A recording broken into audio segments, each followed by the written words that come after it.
नमस्कार साथियों, जय हिंद। मैं सौरभ कुमार। और बीपीएससी की कार्य प्रणाली के खिलाफ जो आंदोलन चल रहा है और लगभग 57 दिन बीत चुके हैं और गर्दनी बाग धरना स्थल पर फिर एक बार से महाजुटान होने जा रहा है। और आंदोलन इसलिए हो रहा है क्योंकि अभी तक बिहार सरकार चुप है और जो कोर्ट में याचिका दायर है माननीय उच्च न्यायालय में, उस पर तारीख मिल रहा है। आपको बताते चले कि जिस प्रकार से प्रोटेस्ट चल रहा है, निश्चित रूप से 18 दिसंबर के बाद कई बार बीपीएससी का घेराव हुआ, सड़क पर मार्च हुआ। आपने देखा होगा कि 25 दिसंबर को हम लोगों ने बीपीएससी का घेराव किया। 29 दिसंबर को गांधी मूर्ति गांधी मैदान के पास लगभग 35 से 40 हजार अभ्यर्थी, प्रशांत किशोर जी अभ्यर्थियों के साथ थे और सब चीजों पर आपने देखा। उसके बाद फिर हम लोग एक और प्रोटेस्ट किए, उसके बाद फिर 30 जनवरी को प्रोटेस्ट हुआ। तो फिर आपने देखा होगा कि अभी तक सरकार के तरफ से कोई विशेष डेवलपमेंट नहीं आ रहा है नजर कि आखिर क्यों बीपीएससी की इस कार्य प्रणाली पर, जहां एक परीक्षा 2 पाली में आयोजित कराकर और कह रही है कि नॉर्मलाइजेशन लागू नहीं होगा, सामान्यकरण लागू नहीं होगा, और बीपीएससी के चेयरमैन रवि परवान मनु भाई सहित जो सेक्रेटरी है सत्यप्रकाश शर्मा और जो परीक्षा नियंत्रक सह परीक्षा नियंत्रक राजेश सिंह, तीनों लोग ऐसे हैं जो छात्रों के सवाल पर, मीडिया द्वारा पूछे गए सवाल पर टाल मटोल करते आए हैं।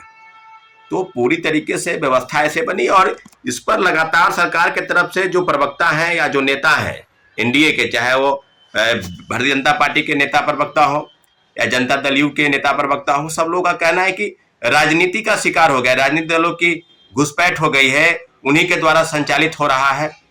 क्योंकि तेजस्वी यादव जी पहले शुरुआती दिन में आए, वीडियो कॉल पर बात किए, गर्दनी बाग आए, उनके कई नेता, राजद के नेता कार्यकर्ता, लेकिन कोई इसमें राजनीति का मंच किसी को छात्रों ने नहीं होने दिया। और आज भी गर्दनी बाग में 50 की संख्या हो, 100 की संख्या हो, 200 की संख्या में हो, लगातार दिन रात अभ्यर्थी डटे हैं कि री एग्जामिनेशन कराना है। और री एग्जामिनेशन को लेकर कोर्ट में लगातार सुनवाई होनी चाहिए थी, परंतु आपने देखा होगा कि 30 तारीख को सुनवाई टली। हलफनामा जो दायर करना था सरकार को, बीपीएससी को, उसमें फिर 4 तारीख को हुआ कि 4 तारीख को सुनवाई होगी, फिर 4 तारीख को नहीं हो पाया तो फिर होगा 10 तारीख को सुनवाई होगी। और 37 से केस नंबर जो है 41 पर, फिर भी कल भी 41 पर केस था हम लोग का, ऐसा अनुमान था कि सुनवाई होगी, सुनवाई नहीं हो पाई। तो आपने देखा होगा कि जिस प्रकार से टाल मटोल चल रहा है लगातार सरकार की तरफ से, व्यवस्था की तरफ से, और जिस डेवलपमेंट की हम लोग बात कर रहे हैं वो है कि एक बहुत बड़ा महाजुटान फिर से सारे अभ्यर्थियों को, सिर्फ बीपीएससी दोबारा परीक्षा कराने को लेकर नहीं है, सारे परीक्षार्थी, चाहे वो रेलवे की तैयारी कर रहे हों, चाहे वो बैंकिंग की तैयारी कर रहे हों, चाहे एसएससी की तैयारी कर रहे हों, और सभी लोगों से लगातार आग्रह किया जा रहा है कि आप एक बार फिर से गर्दनी बाग धरना स्थल आइए। और धरना स्थल पर आने की जरूरत इसलिए है क्योंकि व्यापक तौर पर जो भ्रष्टाचार विभिन्न परीक्षा एजेंसियों में कंडक्ट कराने वाले, चाहे वो बीपीएससी हो, बिहार कर्मचारी चयन आयोग हो, बिहार टेक्निकल आयोग हो, बिहार जो केंद्रीय चयन पर्षद पुलिस की वो हो, बिहार पुलिस अवर सेवा आयोग जो दरोगा के वैकेंसी निकालती है वो हो, तो सभी जगहों पर व्यापक तौर पर भ्रष्टाचार जो है वो खेल चल रहा है। धांधली सेटिंग का जो प्रक्रिया है वो जारी है, क्योंकि जो मास स्टॉक है, जो मास लेवल पर जो स्टेक होल्डर है वो है छात्र। और बिहार में आपने देखा होगा कि कोई विशेष रोजगार धंधे नहीं है, न कोई फैक्ट्री विशेष तौर पर लगी है।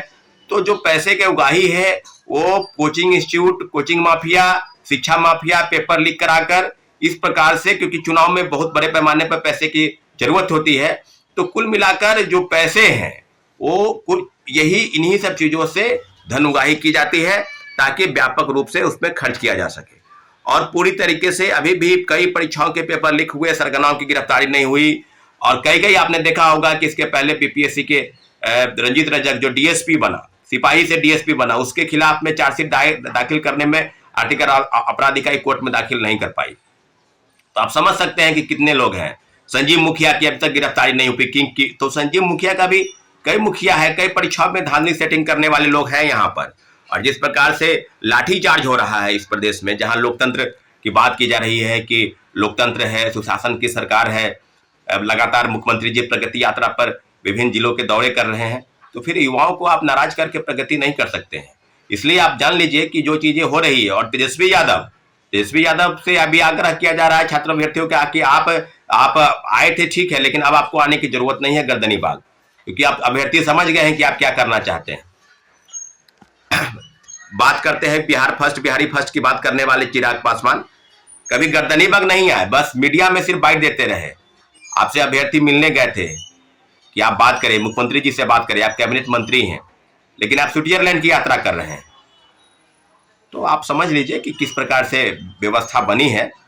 इसलिए सभी लोगों से, चाहे वो चिराग पासवान हो, चाहे तेजस्वी यादव हो, चाहे कोई भी राजनीतिक दल के नेता हो, उनको गर्दनी बाग आने की जरूरत नहीं है, क्योंकि हम लोग लगातार आपका स्वागत कर रहे थे, लेकिन आपने हम लोग के साथ छला है, अभ्यर्थियों के भावनाओं के साथ खिलवाड़ किया है।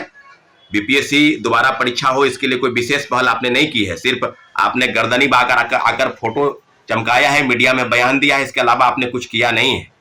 इसलिए सारे अभ्यर्थियों के तरफ से इन नेताओं को गर्दनी बाग धरना स्थल से दूर रखना। अगर आपको इतना ही अभ्यर्थियों का आपको हक है दिलाना है, तो आप विधायक के साथ आप विधानसभा में इस प्रश्न को उठाएं, आप बीपीएससी का घेराव करें, आप कहीं धरने पर बैठें, गर्दनी बाग में ही कहीं अलग धरने पर आप बैठें। लेकिन आपको ये करना नहीं है, क्योंकि आपको वोट चाहिए, आपको दिखावा चाहिए, आपको वो स्टंट पॉलिटिक्स है वो चाहिए। तो इन सब चीजों से अभ्यर्थियों ने सलाह दी रखी है कि आप इन सब चीजों से दूर रहें। इसलिए सभी अभ्यर्थी एकजुट हो जाएं और बहुत बड़ा आंदोलन जो है, महाआंदोलन, फिर से बीपीएससी री एग्जामिनेशन की मांग को लेकर, चेयरमैन रवि परवार मनु भाई के इस्तीफे को लेकर पूरी तरीके से छात्र अभ्यर्थी एकजुट हो रहे हैं और एकजुट होकर इस लड़ाई को लड़ना है। सभी भाइयों को, बहनों को धन्यवाद। जय हिंद। तमसोमा ज्योतिर्गमय गुरुकुल शिक्षा मंदिर संस्थान के साथ बनाए अपना भविष्य। रेगुलर और प्रोफेशनल कोर्सेज, सेकेंडरी और senior secondary courses, law, teachers training courses, pharmacy and nursing के साथ पैरामेडिकल में डायरेक्ट एडमिशन पाए। वेबसाइट विजिट करें या दिए गए नंबर पर कॉल करें। हमारा पता है गुरुकुल शिक्षा मंदिर संस्थान, कल्याण चौक, DS कॉलेज रोड, कटिहार। हमारा वीडियो अगर आपको अच्छा लगा हो तो आप हमारे वीडियो को लाइक करें, शेयर करें और हमारे चैनल को सब्सक्राइब जरूर करें।